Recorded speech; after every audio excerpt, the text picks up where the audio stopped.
So this is the first of my podcast, and so I call it intentional thoughts. And some people call me a philosopher. I almost laughed the first time I heard somebody say that. But I guess I do think a lot about life. And to me, that just makes a lot of sense. I mean, we only get this one life.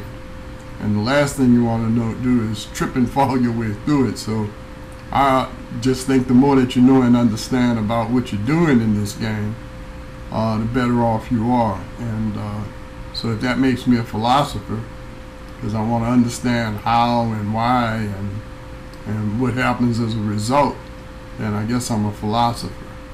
But today one of the things that the Cosby trial has really made something come to the front of my mind, and I've been thinking about it, and this whole thing about celebrities, this whole thing about certain people being put on a pedestal, I think it's crazy. I really don't understand why people would be shocked and amazed that a Bill Cosby would have issues. Everybody has issues, and that's really the basis of what I want to talk about today is why do we put people on pedestals? Why do we look at people and think that somehow they are above something? They may not have the same issues that you have, but everybody has issues. It's part of the human condition. None of us are perfect, and all of us probably have something or some things that we would prefer not everybody in the world would know about. It's just part of being a human. It's part of being a human being. So I just don't get it and why we do that. I think it messes up everything. I think it puts pressure on people to be something that perhaps they really don't want to be for everybody else. I think Barkley kind of said it. He said he doesn't want to be a role model, and I get that. I don't necessarily want to be everybody's role model. I feel a sense of responsibility to young people to kind of let them see the things that you are proud of, the things that you feel would be good for young people to emulate.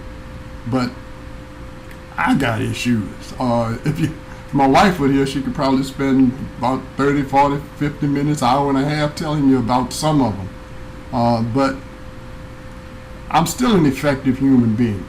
And I guess that's what we all ought to focus on is how are you going to be an effective human being? How are you going to do the things in life that you need to do?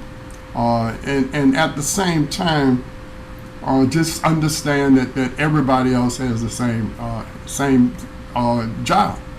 And it really bothers me what we do with elected officials sometimes, celebrities, and this thing about celebrities, I just don't get it.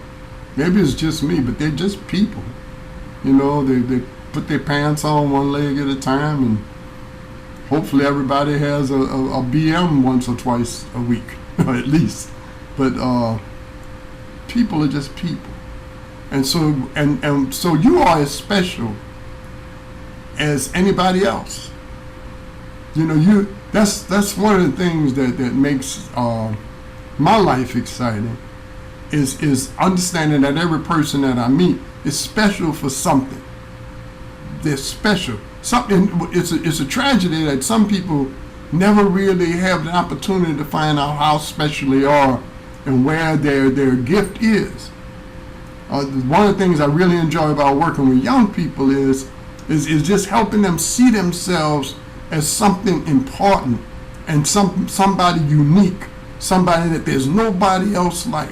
Nobody's can do you better than you.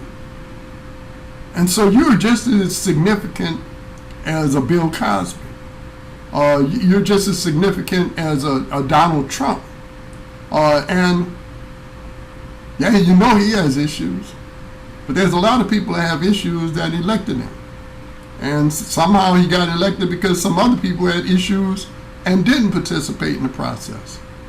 So, you know, I guess what I'm trying to get to say today is do you, and don't have expectations that anybody else is going to be any better than you. And they aren't.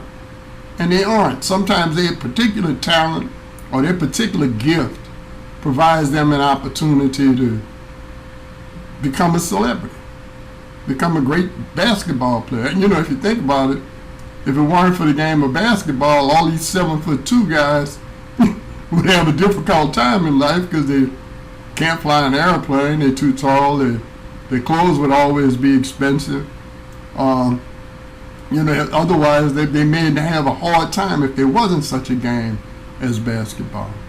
So anyway, you're special, and everybody around you is special, and you'll be a gift to yourself and everyone else if you try to find your gift, what you're special at, develop it, and help other people see the same thing in themselves.